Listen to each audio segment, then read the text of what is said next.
Welcome to Madlik. My name is Jeffrey Stern, and at Madlik we light a spark or shed some light on a Jewish text or tradition. Along with Rabbi Adam Mintz, we normally host Madlik Disruptive Torah on your favorite podcast panel and now on YouTube and Substack. Tonight, I'm going solo. We also publish a source sheet on Sefaria, and a link is included in the show notes. We're just a few days before Passover, and like you, I'm preparing and sharing insights. I'm excited to share a few Madlik insights on the Haggadah that I hope enhance your Seder as they will mine. This mini episode number 1, it could be considered the prequel. We'll be talking about the first pages of the traditional Haggadah that are not even part of the service.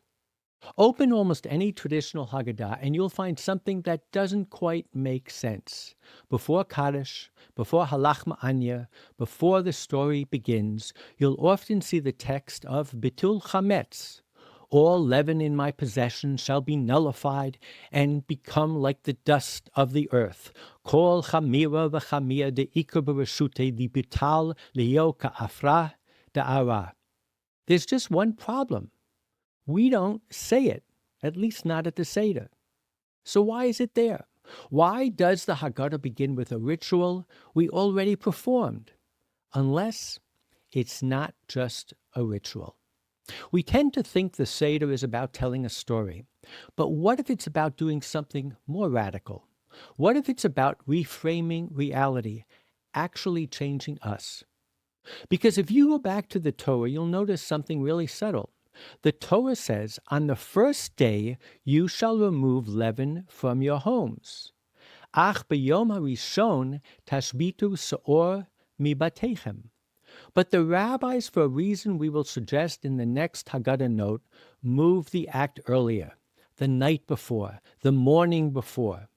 Or la'arba asa botkim et chametz la'or haner. By the time we sit down for the Seder, it's all done. And yet, the Haggadah still puts it right at the beginning. Maybe the Haggadah is telling us this isn't preparation, this is part of the message. Because Pesach is built on a contrast. Matzah is flat, simple, uninflated. Chametz, rising, expanding, puffed up. The Zohar says chametz is the Yetzer Hara. Chassidut says chametz is yesh, ego.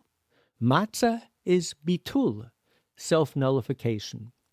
Torah Or says chametz represents selfhood and matzah represents self-nullification. And then comes the radical part. The Talmud says simple nullification is sufficient. Bitul ba'alma sagi. Meaning if you just are mevatel in your mind and you don't remove anything and you don't change anything, it's done. We really are talking about something that happens inside of us, in our minds. And we declare, let it be nullified like dust. This is as much about a change of mindset as a spring cleaning. This is not symbolic. This is legal. You take something real and declare it has no power. And then the rabbis say something even more powerful.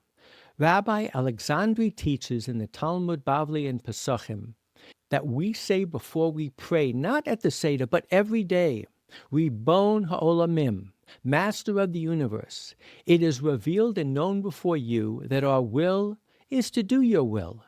What prevents us? The leaven in the dough and the subjugation to the nations.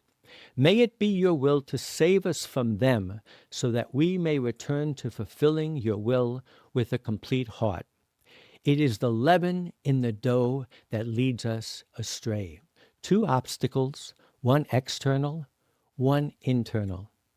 Egypt and the ego, which means we can leave Egypt and we still may not be free. Because the real slavery isn't just what's done to you, it's what happens inside of you. That's why Musa says the humble person considers themselves as nothing, ka'ayin. And we pray, may my soul be like dust, v'nafshi ka'afar l'chol tehiyah. Dust isn't nothing, it's freedom from needing to be something.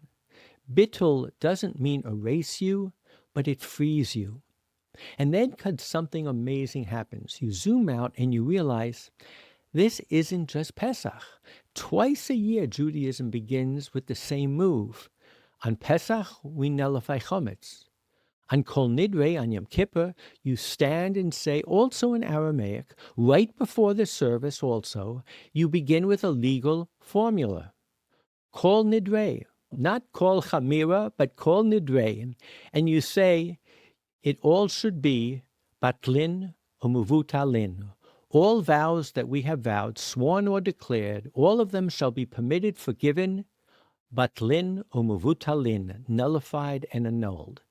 2 nights, 2 declarations, same idea. Judaism begins redemption the same way every time, by letting go. We think freedom means more control, more resources, more options. Pesach says no. Freedom begins when you can say, I don't need this. There's a line from Bob Dylan. It's called in the Rolling Stone. It says, when you got nothing to lose. That might be the essence of matzah, this poor man's bread. He's got nothing, and he's got nothing to lose. It combines both the poverty of someone who has nothing with the liberation of somebody who has nothing to lose. And maybe that's why the Haggadah begins with a ritual we no longer perform at the Seder. Because without that moment, that act of letting go, you can't leave Egypt without it. That's one Madlik thought for your Seder. Wishing you a Chag, Kosher v'Sameach, and a night that's truly transformative.